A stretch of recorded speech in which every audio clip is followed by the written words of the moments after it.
केंद्रीय वित्त मंत्री निर्मला सीतारमण ने आज लगातार 9वीं बार केंद्रीय बजट पेश किया। तो चलिए चर्चा की शुरुआत भी करेंगे। हमारे साथ कुछ खास मेहमान जुड़े हुए हैं। मनोज मीक जो कि अध्यक्ष क्रेडाई हैं, बहुत स्वागत है आपका। मनोज जी, मैं शुरुआत आपसे करता हूं। इस वक्त हम देख रहे हैं जो बजट पेश किया गया है बहुत ज्यादा खास और उम्मीदों भरा नहीं है। एक तरफ शेयर मार्केट भी डाउन गया है, एक आम व्यापारी, एक जो बड़ा व्यापारी, छोटा उद्योगी कैसे देखे इस खास बजट को? देखिए, कुल मिला के तो जो है इंफ्रास्ट्रक्चर, मैन्युफैक्चरिंग और अर्बन ग्रोथ पे फोकस दिखता है। आने वाले दिनों में जैसा इकोनॉमिक सर्वे में भी कहा गया है कि आने वाले समय में शहरों की तरफ ज़्यादा ध्यान देना होगा।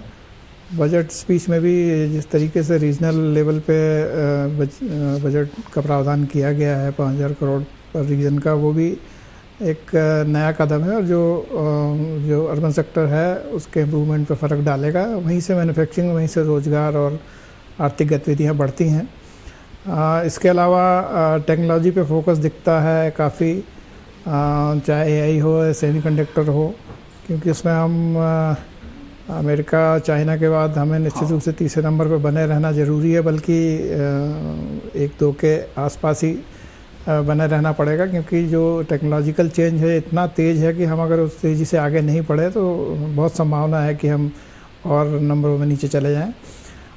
बजट चूँकि अभी बजट स्पीच से बहुत ज़्यादा चीज़ें जो है स्पष्ट नहीं होती हैं। अभी माइक्रो डिटेल्स जब आ जाएंगे उसके बाद में इस बारे में और चर्चा करना मुझे लगता है कि ज़्यादा आसान होगा।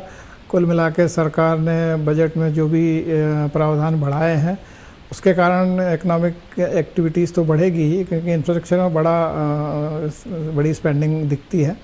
और जो टेक्नोलॉजी के क्षेत्र में सरकार तेज़ी से काम करना चाहती है उसका फ़र्क भी आपको प्रोडक्शन से लेके और गवर्नेंस तक देखने को मिलेगा। तो इकोनॉमी मजबूत होगी कह सकते हैं। शहरीकरण पर जोर दिया गया है। मनोज जी, ये बजट हम देख रहे हैं, इसमें बहुत सारी ऐसी चीजें, अलग अलग जोन्स के लिए भी बहुत सारी चीज दी गई हैं। केरल हो गए, तमिलनाडु में चुनावी राज्य भी, और वहां पर नारियल संवर्धन योजना की शुरुआत की जा रही है। उन राज्यों को साधने की भी कोशिश, क्या ये माना जाए? नहीं, वो ठीक है। जिस भी राज्य में जिस चीज़ का प्रोडक्शन ठीक होता है, जिस चीज़ का उत्पादन या चाहे वो कृषि पे आधारित हो, चाहे वो कोस्टल एरिया का हो, उस पे आधारित इकनॉमी को डेवलप किया ही जा रहा है और करना ही पड़ेगा, क्योंकि हर रीजन को और हर प्रोडक्ट को बैलेंस करना ज़रूरी है। मुझे लगता है कि बजट को अगर हम अभी जो तात्कालिक रूप से जितना हम देख पा रहे हैं उसको देखें तो सरकार के पास चॉइस नहीं है कि वो बिना गंभीरता के बजट बनाए और देश को हम आगे ले जा पाए। पूरी गंभीरता तो निश्चित रूप से अधिकारियों ने या जिनने भी तैयार किया है वो दिखाई होगी। इसके डिटेल आने में टाइम लगता है, इसके एनालिसिस करने में भी टाइम लगता है मुझे लगता है। लेकिन ये बात ठीक है, शशिकांत जी कह रहे हैं कि आम आदमी के लिए ये कहना बड़ा मुश्किल है कि इससे क्या लाभ होगा। लेकिन जब व्यापक इसका असर आता है तब आम आदमी पे असर दिखता है। हालांकि आजकल एक चीज़ और है, महंगाई या बाकी चीज़ों से आम आदमी को बहुत आजकल कोई एजिटेशन देखा नहीं जाता, कोई उनको बहुत असर पड़ता नहीं है। पेट्रोल, डीजल और ख़ास करके मध्य प्रदेश में बिजली हो या रजिस्ट्री का खर्चा हो, सब चीज़ें हाईएस्ट हैं, तो उससे क्या फ़र्क पड़ रहा है? बहुत ज़्यादा, चूँकि जनता बोलती नहीं तो सरकार भी बॉदर करती नहीं है। तो ये सब चीज़ें तो है ही हैं। सरकार, जनता को जागरूक बहुत बनना पड़ेगा। असल में जो तबका है जो सबसे ज़्यादा प्रभावित होता है वो संभवतः उसको जो वित्तीय साक्षरता की कमी है तो वो ये सब चीज़ें समझ नहीं पाता है। तो इसको भी बढ़ाना ही पड़ेगा। जिस तरीके से कल मुख्यमंत्री जी ने एआई की साक्षरता के लिए अभियान चलाया है, ऐसे ही इसको वित्तीय साक्षरता पे भी अभियान निश्चित रूप से चलाया जाना चाहिए, ताकि वो जाने तो हमारे लिए राष्ट्र में हो क्या रहा है या राज्य में क्या हो रहा है, बजट क्या कह रहा है हमारे लिए। आमतौर पे जो अगले दिन अखबारों में आता है उससे समझ लिया जाता है, जो जिसके हित की चीज़ें होती हैं वो पढ़ता है। और मनोज जी, मैं एक सवाल यहाँ करना चाह रहा था कि क्या हम रोजगार को लेकर बार बार सवाल उठाते हैं। ये जब भी बात होती है रोजगार के अवसर बढ़े, रोजगार के अवसर प्रतिदिन हर क्षेत्र में बढ़ते हैं, चाहे पर्यटन का क्षेत्र हो, कृषि का क्षेत्र हो, उद्योग के क्षेत्र में भी नए रोजगार के अवसर सृजित होते हैं, नया उद्योग स्थापित होता है। इस बजट के जरिए हम कैसे जोड़ें उसको? क्या कुछ बढ़ते नजर आएंगे? कोई दूरदर्शी परिणाम तो जरूर देखने मिलेंगे। नहीं, रोज़गार के लिए सबसे पहले तो हमें अपने स्किलिंग का सेट बदलना पड़ेगा। जो स्किलिंग अभी तक होती थी उससे बहुत अलग तरह के स्किल्स की ज़रूरत है अब रोज़गारों के लिए। जैसे ही ये एडवांस टेक्नोलॉजीज आगे आ रही हैं, चाहे वो आर्टिफिशियल इंटेलिजेंस हो या मशीन लर्निंग हो या ये सेमीकंडक्टर जैसे जो प्रोडक्ट बनाने हों, आपको उसके लिए पहले तैयार होना पड़ेगा। हमारे यहाँ स्किल इंडिया एक प्रोग्राम चलाया गया था, मुझे नहीं मालूम वो कितना सफल हुआ, लेकिन जैसा अभी फ्रीबीज की बात हो रही थी, ये अल्टीमेटली हमारी जनरेशन को स्किल करने की बजाय उन्हें और आराम तलब बना रही। इससे तो कोई बहुत हम प्रोडक्शन बढ़ाने की स्थिति में आएंगे नहीं, तो हमें उनको ज़्यादा प्रोडक्टिव बनाने की तरफ काम करना पड़ेगा। और अगर हमको चाइना से compete करना है तो उनका जो प्रोडक्शन लेवल है उस पर आने के लिए तो हमें लगता है वर्षों लग जाएंगे, क्योंकि वो माइंडसेट ही हमारा। उद्योगपति और व्यापारियों से बात हुई मनोज जी, वो कहते हैं कि हमें लेबर नहीं मिल रही है, लेबर कॉस्ट, क्योंकि सरकार उन्हें सब सुविधा मुहैया करा रही है, लेकिन हम आगे बढ़ना चाहते हैं, लेबर चाहते हैं, लेकिन वो मिल नहीं रही है। नहीं है ना, लेकिन ये इशू भी, जैसे ये AI और एडवांस होगा, रोबोटिक्स एडवांस होगा, लेबर्स के काम भी जब रोबोट्स करने लगेंगे तो फिर उनके लिए ही संकट है, उनको नए स्किल्स डेवलप करने पड़ेंगे। अगर वो आज काम नहीं कर रहे हैं, नया स्किल नहीं सीख रहे हैं, तो कल उनको और परेशानी खड़ी होनी है। तो ये संकट तो है ही है लेबर्स का। हम तो अपने कंस्ट्रक्शन के क्षेत्र में आए दिन इसका संकट देखते हैं, फिर उसके नए तरीके भी ढूंढते हैं। अब रेडीमेड स्लैब्स आने लगे हैं, अब रेडी मिक्स आने लगा है, तो धीरे धीरे उसके तरीके भी निकलने लगते हैं जब आपको मैन पावर नहीं मिलता है। तो ये बहुत ज़रूरी है, इतनी बड़ी जनसंख्या वाले देश में हम अपने जो जितना भी यूथ है उसको अच्छे से उसको प्रशिक्षित करें और उसकी स्किलिंग और प्रोडक्टिविटी बढ़ाना बहुत ज़रूरी है। मुझे नहीं मालूम सरकार ने इस बार रिसर्च और इनोवेशन पे कितना पैसा दिया है। मिड सेशन में तो 1 लाख करोड़ रुपए अभी 2-3 महीने पहले प्रधानमंत्री जी ने अनाउंस किया था।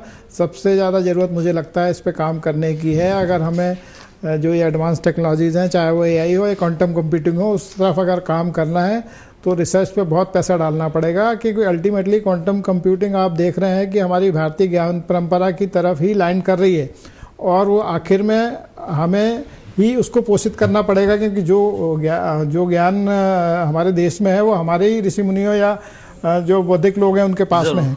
तो उसके लिए हम अगर अभी से तैयार नहीं होएंगे तो फिर वो दूसरे देश जैसे हमारे बहुत सारे जो आविष्कार थे वो उसका श्रेय लेते हैं, वही आगे भी होगा। तो इस तरह भी बहुत काम करने की ज़रूरत है। अब आयुर्वेद के ऊपर फोकस किया जा रहा है, 3 संस्थान खोले जा रहे हैं। आयुर्वेद भी हमारी भारतीय ज्ञान परंपरा का ही एक चिकित्सा पद्धति है और इसका विकास किया जाना बहुत जरूरी है, क्योंकि एक अच्छा कदम है ये पूरे विश्व में। हाँ, निश्चित रूप से पूरे विश्व में जब से हम योग दिवस मनाने लगे हैं, योग का जैसे जैसे प्रचार हुआ है वैसे वैसे आयुर्वेदिक का भी इसके साथ में प्रचार हुआ है। अब वो एलोपैथी के दुष्प्रभाव जो है वो दुनिया जानने लगी है, और पोस्ट कोविड हमने देखा है कि बहुत सारे ऐसे विकार शरीर में पैदा हुए हैं जो जिनका निदान सिर्फ आयुर्वेद होम्योपैथी जैसी जो अल्टरनेटिव थेरेपीज़ हैं इस पे है। तो इसके विकास की बहुत ज़रूरत है। ये बहुत अच्छा कदम है, इनको और बढ़ाए जाने की ज़रूरत है। आयुर्वेदिक नेचुरोपैथी जैसे जो कदम है वो हमारे देश के लिए बहुत बड़ा मेडिकल टूरिज्म भी ला सकते हैं। इस तरफ मुझे योगा के लिए भी जहाँ 1 लाख लोगों को ट्रेनिंग की बात की जा रही है। जी निश्चित रूप से ये सब कंबाइन होके ये हमारा टूरिज्म ही बढ़ाते हैं। हर तरह के टूरिज्म के साथ में मेडिकल टूरिज्म भी एक बड़ा हिस्सा है हमारे इकोनॉमी का, जो अब बढ़ रहा है। बहुत बाहर के लोग आके, विदेश के लोग आके हमारे यहाँ स्वास्थ्य लाभ लेते हैं, क्योंकि हमारे यहाँ स्वास्थ्य लाभ लेना सस्ता भी है चिकित्सकों की दृष्टि से भी और एकोमोडेशन की दृष्टि से भी। और मध्य प्रदेश जैसे जो राज्य हैं वो चूँकि फॉरेस्ट रिच हैं और ऑक्सी रिच जोन है, तो यहाँ पे नेचुरोपैथी और आयुर्वेद का बहुत बड़ा जो है वो काम हो सकता है। इस तरफ राज्य सरकारों को भी केंद्र से सहायता लेके फोकस करना चाहिए। अभी एक और खास चीज मनोज जी की एक खनन कॉरिडोर तैयार किया जा रहा है, और क्या इकोनॉमी को बूस्ट करेगा छत्तीसगढ़ और देश की, क्योंकि वहां पर बहुत खनिज संपदाएं, छत्तीसगढ़ ओडिशा लगे हुए राज्यों में खनन कॉरिडोर बनाने की तैयारी। खनन के लिए तो हमारा मध्य प्रदेश भी रेयर अर्थ जो हमारे यहाँ मिली है, और ये दूसरे जो मिनरल्स हैं, चूँकि जो मेजर मिनरल हैं उस पर काम होना बहुत देरी से चालू हुआ, क्योंकि नियम बदल दिए गए थे ये नई सरकार आने के बाद में एनडीए की। तो अब उस पर काम होता हुआ दिख रहा है। बहुत सारा मिनरल तो एक्सप्लोर ही नहीं हुआ है। छत्तीसगढ़ हो, उड़ीसा हो या मध्य प्रदेश हो, ये तो मिनरल रिच स्टेट हैं, और इस पर सिर्फ खनन और शोधन के अलावा जो शोध संस्थान है, जैसे रेयर अर्थ के लिए एक जो प्रयोगशाला है भोपाल में भी तैयार की गई है, जो इसका प्रसंस्करण करती है। और रेयर अर्थ आजकल जितने भी नए टेक्नोलॉजी के इक्विपमेंट्स हैं या हार्डवेयर है उसमें उपयोग होता है। और पूरे विश्व में बड़ी मांग है और सबसे ज़्यादा जो आपूर्ति है वो चाइना से ही हो पा रही है। उसके बाद में भारत के पास में ये अच्छा मौका है कि जो इस तरह के क्रिटिकल मिनरल्स हैं उस पर ध्यान दें और जो मिनरल रिच राज्य हैं उन पे फोकस बढ़ा के उनका उत्पादन बढ़ाया जाए। इससे आर्थिक गतिविधियां निश्चित रूप से बढ़ेंगी और ओवरऑल जो है वो देश की स्थिति मजबूत होगी। मतलब कुल मिला के अर्थव्यवस्था को मजबूत करने के लिए क्या कुछ किया जा सकता है वो कोशिश इस बजट में की जा रही है।